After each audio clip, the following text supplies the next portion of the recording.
दोस्तों, पिछले कुछ वीडियोस में हमने ह्यूमन ब्रेन को साइकोलॉजी व साइकियाट्री के पर्सपेक्टिव से डिस्क्राइब किया था।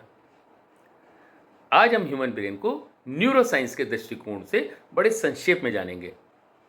आज का वीडियो बड़ा इंटरेस्टिंग होने वाला है, इसलिए मेरा निवेदन है कि पूरी जानकारी के लिए इसे एंड तक देखिए। दोस्तों, हमारा ब्रेन एक बहुत ही कॉम्प्लेक्स सिस्टम है जिसके डिफरेंट पार्ट्स डिफरेंट फंक्शन के लिए बने हैं। अकॉर्डिंग टू न्यूरोसाइंस, ब्रेन को मोटे तौर पर दो भागों में बांटा गया है। ब्रेन का पीछे का हिस्सा जो गर्दन के ऊपर का पार्ट है उसे ओल्ड ब्रेन कहा जाता है। कुछ लोग इसे एनिमल ब्रेन भी कहते हैं क्योंकि ये हिस्सा सिर्फ और सिर्फ ह्यूमन सर्वाइवल की इंस्टिंक्ट पे काम करता है, यानी जिंदा रहने के लिए भूख लगने पर खाना खाना, रिप्रोडक्शन के लिए सेक्सुअल एक्ट करना और अगर कोई आसपास खतरे का एहसास महसूस हुआ तो वहाँ से भाग जाना वगैरह वगैरह। बायोलॉजी की भाषा में ये ब्रेन का लिम्बिक सिस्टम कहा जाता है। साइकोलॉजी में इसे सबकॉन्शियस माइंड भी कहते हैं। अगर हम ह्यूमन इवोल्यूशन की हिस्ट्री में जाएं तो करीब 3 लाख वर्ष पहले जब हम चिंपैंजी की तरह ही थे तब हमारा लिम्बिक सिस्टम ही हमारा कंप्लीट ब्रेन हुआ करता था। इसका डिटेल में वर्णन एक reputed Israeli historian Yuval Noah Harari ने अपनी रिसर्च में किया है, जो उनकी बुक द सेपिएंट के नाम से वर्ल्ड फेमस ट्रेजर है। उस समय के ह्यूमन होमो सेपिएंट कहलाए जाते थे, जो धरती पर करीब 3 लाख वर्ष पहले हुआ करते थे। उस समय उनका जीवन सिर्फ सर्वाइवल के ऊपर ही निहित था, यानी भूख लगी तो जो मिला खा लिया, सेक्सुअल नीड पूरी कर ली अगर ज़रूरत हुई तो, और अगर कोई थ्रेट नज़र आया तो भाग जाओ वहाँ से। इसी कारण लिम्बिक सिस्टम को एनिमल ब्रेन भी कहा गया है। धीरे धीरे वक्त गुजरने के साथ ह्यूमन ब्रेन भी इवॉल्व होने लगा, डेवलप होने लगा, और करीब 70,000 वर्ष पहले यानी कि 70,000 ईयर्स एगो धीरे धीरे करके एक न्यू ब्रेन इवॉल्व हो गया। इस पीरियड को कॉग्निटिव रिवॉल्यूशन कहा गया है और न्यू ब्रेन को बायोलॉजी की भाषा में प्रीफ्रंटल कॉर्टेक्स का नाम दिया गया, जो हमारे माथे के ठीक पीछे मौजूद होता है। और ओल्ड ब्रेन और new brain they are connected with each other, और दोनों पार्ट ऑफ द ब्रेन को जोड़कर हमारा कंप्लीट ब्रेन बना, जो आज हम सभी यूज़ करते हैं। समय के साथ साथ both parts of the brain evolve further to develop intelligence, logic, planning, memories वगैरह वगैरह। So friends, reverting back to our present topic, our brain is broadly divided into two major parts: prefrontal cortex towards just behind our forehead and limbic system towards the back of the brain.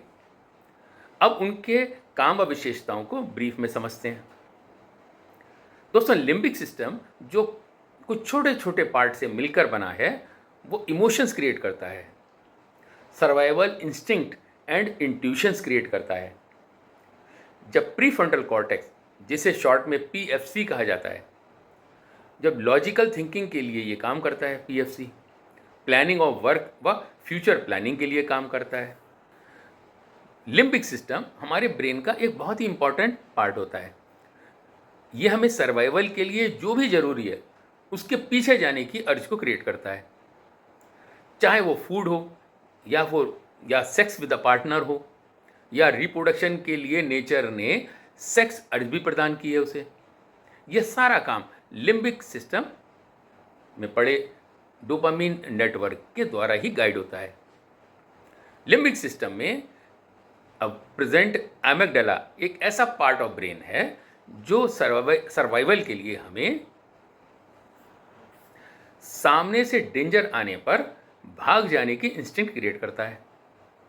Amygdala का role होता है कि वो constantly हमारे अगल बगल में scan करते रहना कि कहीं कोई डेंजर व थ्रेट तो नहीं है। डेंजर महसूस होते ही वहाँ से भाग जाने की फीलिंग वो क्रिएट करता है। That is why it is a very good friend of us. Amygdala हमारे ब्रेन में इमोशन व फीलिंग का एक स्टोर हाउस है।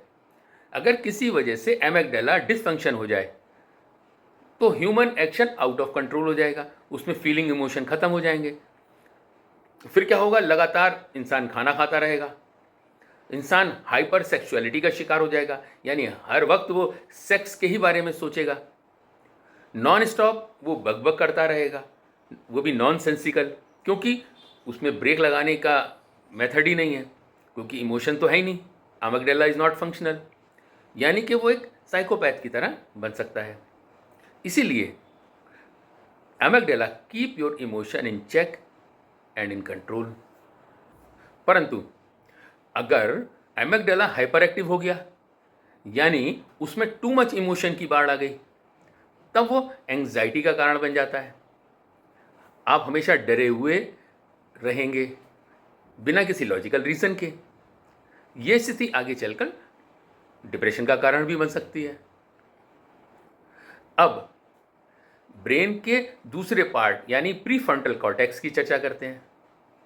Prefrontal cortex is also very complex part of our brain because too many areas here are at work together to help they function। इसे basic level पर समझने के लिए दोस्तों, हम जब लिम्बिक सिस्टम इमोशन क्रिएट करता है तब प्रीफ्रंटल कॉर्टेक्स उसके अराउंड स्टोरी क्रिएट करता है, एक मेटाफॉर क्रिएट करता है to support the emotion of the limbic system. Limbic system पर वर्ड्स तो होते नहीं हैं, सिर्फ इमोशन ही होते हैं। पीएफसी उसके अराउंड वर्ड को स्टोरी फॉर्म में क्रिएट करता है। फॉर एग्जाम्पल, अगर आपको किसी बात पर एंगर के इमोशन आ रहे हैं तो पीएफसी का काम है, यानी प्रीफ्रंटल कॉर्टेक्स का काम है कि उसके लिए माइंड में एक स्टोरी क्रिएट करना। स्टोरी पॉजिटिव होगी तो लिम्बिक शांत हो जाएगा। अगर स्टोरी नेगेटिव यानी उत्तेजना से भरी हुई आपने क्रिएट कर दी तो लिम्बिक में इमोशन और हाई हो जाएंगे, जो कि हार्मफुल भी हो सकते हैं, डिप्रेशन का भी रूप ले सकते हैं। क्योंकि प्रीफ्रंटल कॉर्टेक्स एक लॉजिकल थिंकिंग माइंड है, इसलिए वो ऐसी स्टोरी क्रिएट करता है जिसकी वजह से लिम्बिक सिस्टम के इमोशन न्यूट्रलाइज हो जाएं, इमोशन शांत हो जाएं और माइंड पीसफुल हो जाए। फॉर एग्जाम्पल, किसी परिस्थिति में अगर लिम्बिक गुस्सा करके अपने माइंड को समझाएगा, यानी लिम्बिक गुस्से के हाई इमोशन में है, तो प्रीफ्रंटल कॉर्टेक्स सेल्फ टॉक करेगा और उसको समझाने का प्रयास करेगा कि स्थिति को रैशनल एंगल से देखना सीखो, सब ठीक हो जाएगा, थोड़ा वक्त का इंतजार करो, वगैरह वगैरह। हेल्दी ब्रेन के लिए prefrontal cortex to work in harmony with limbic system, they have to work hand in harmony, ताकि आपका ब्रेन बहुत ही परफेक्ट काम कर सके। लिम्बिक सिस्टम में एक और इम्पॉर्टेंट पार्ट भी होता है जिसे हिपोकैम्पस कहते हैं। हिपोकैम्पस के अंदर हमारी मेमोरीज व लर्निंग्स स्टोर्ड होती हैं। दोस्तों, आगे के वीडियो में हम इस विषय पर चर्चा करेंगे। अभी इसको यहीं समाप्त करते हैं। Thank you very much for watching my video. Bye.